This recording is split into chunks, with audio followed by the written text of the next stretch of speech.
Hello down there. Welcome to week 10 and 11 of my devlog. This week I wanted to show you radio, and in order to show that, I had to be a little bit further away from you. So you can see me, I'm right in the middle of the screen, quite a far distance away. The radio works realistically, so once you get away from about 10 meters from a person, you can no longer hear them, and you actually have to use radio to communicate with them. I might adjust the distances a little bit as I go forward, but in general, this is the idea. So with the radio, I can talk to you, and there's distortion, and then when I release the radio button, you hear a click or static or whatever. This also works very close to a person, so I'll come up to you right now.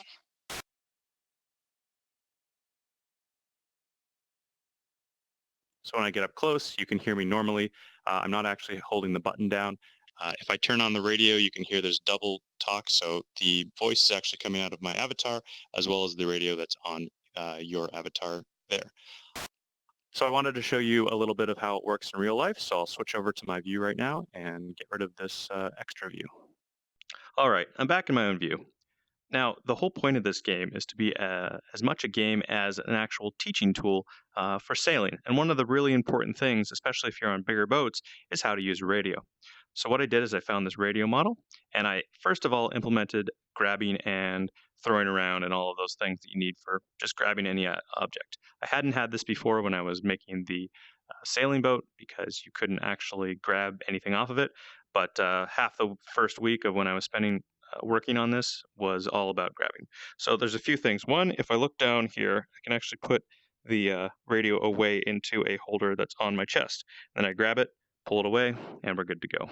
One thing about this is that the radio does have a trigger button, like it has a trigger action, so I can't use the trigger to grab it. Because even the trigger will activate even on your chest. So what I have to do is I have to grab it um, with the grip button. Now, as you can see, it's in your hand. It sort of follows your hand a little bit slower. So as you can see, like this thing follows exactly where my hand is, and this thing sort of follows a bit. I wanted to make it a little bit more weighty so that it feels like it's a actual piece of equipment instead of just a hand that's floating there in space.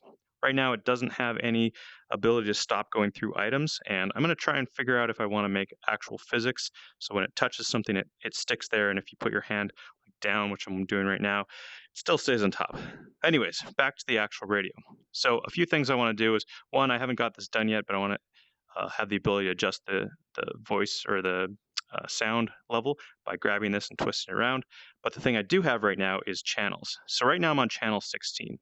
And what I'm doing to make that blue thing appear is I'm actually touching the touchpad.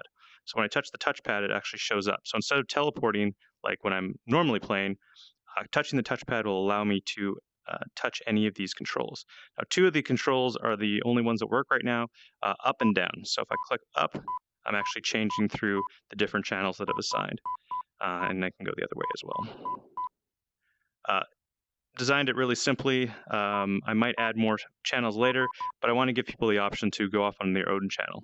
Now, there's also something interesting that channel 16 is actually the international emergency channel. Um, your uh, your radio will always start off on channel 16 when you jump into a game, and the plan is to make that sort of the channel that everyone talks on, even though in real life you're not supposed to talk on it unless it's emergency. But the plan is that that'll be the main channel, and then you can go through other channels uh, to talk to anyone else. So if you want to have a private conversation, you can go to channel 12. Thing is, you're not going to be able to stop anyone from scanning through the channels, which I think is a fairly realistic thing, and it makes it a little bit more fun. Other thing I did is this is working right across the network. So if I throw this up in the air, it's actually flying across the network. There's no other network players to see it right now, so you just have to trust me. But what it does is it actually transfers the velocity and the angular velocity of the item across the network and throws it on the other side. And because of the way I did it, it doesn't look jerky. This thing is tied in to drop onto any mesh surfaces. So obviously it's got a mesh thing and it bounces off like that. I haven't done anything that if you throw it off the edge of the thing, it doesn't float right now and it'll just disappear forever. I'm thinking that if you reach out and grab your holder when it's gone from you, it'll fly back to you. I want each radio to be unique to a player. You can't get more than one radio, and you can't lose it. Because obviously, if you lose a radio, you're not going to be able to play anymore, or at least talk to people on the other side of the place. So a few other things that I added as well. In addition to the beeps that you'll hear right now, as long as my recording's working well, um, when you pull the trigger, it actually makes a click on and click off sound. I don't have my headphones on right now, so I can't really compare it. But when you pull the trigger, it goes on, and then as soon as you release it, it turns off. Now, like a real radio, and I don't know if this is something I'm going to keep on, when you pull the trigger, the speaker actually deactivates and then just plays. It basically only accepts input, and then when you release it, you can hear other people again. When you were in the other view, you could hear a slight static burst. That means that the play has ended. That's because normally there's a squelch. No, I'll let you look it up if you want to, but it's a realistic way of how these radios work. Future plans, I sort of am thinking about adding more controls to the radio and make that your primary access to the world. Like you could go into a menu, but the problem is the LCD screen. It looks completely fine on the Vive here, but it has to be fairly low resolution. So either have to add icons or I have to make a better LCD screen. So as you may have noticed, this is the second devlog that's like a 2-week devlog. It wasn't intentional. Last week I hit a super, really just strange bug where I would build two versions of the game, and then I would try and record, and then about a minute or sometimes even 10 minutes in, the build would crash with absolutely no evidence of why it was crashing. It was really frustrating. I couldn't find a lot of information online, so I had to go through everything. I thought it initially had something to do with the voice thing that I added. In the long run, I finally fixed it, but it took about 4 days. Top of that, I got really sick on the weekend, so it was really frustrating because I had most of that radio done, about I'd say 75% of it done by Friday, and I was really excited to show it off, but then yeah, it just happened. So sometimes you plan to get something out, and Unity or life will just throw a cog in your wheels. So that sucked. But this extra week was actually good because I added those sounds and also the controls in the front of the radio. So that was great. I'm really happy where it is right now. I think it's mostly done.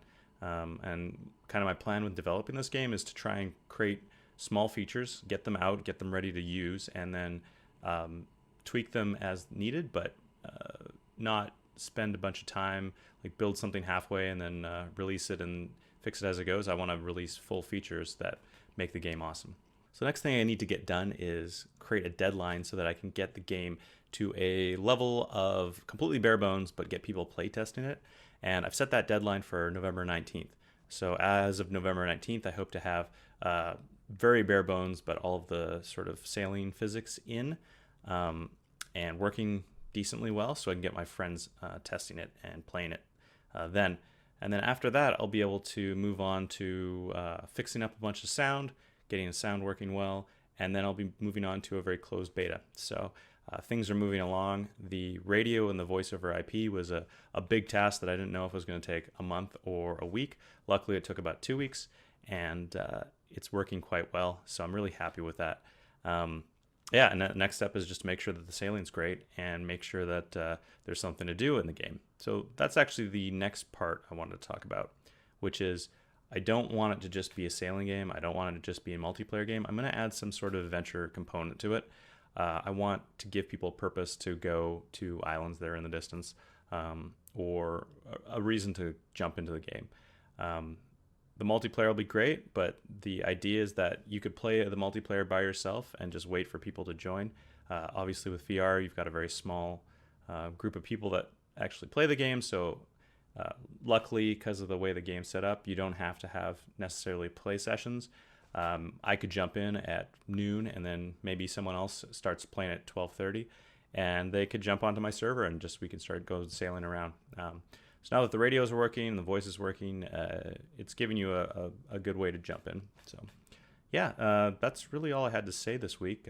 Next week I'll be working on probably some sort of islands. I want to start making the background a lot nicer. It's probably getting a little boring watching the same thing every single week of like the docks and things, but I've got an idea of how to get some land in there and make little villages and really give you a reason to sail into the sunset. So leave comments as always, and thanks, and have a great week. Bye.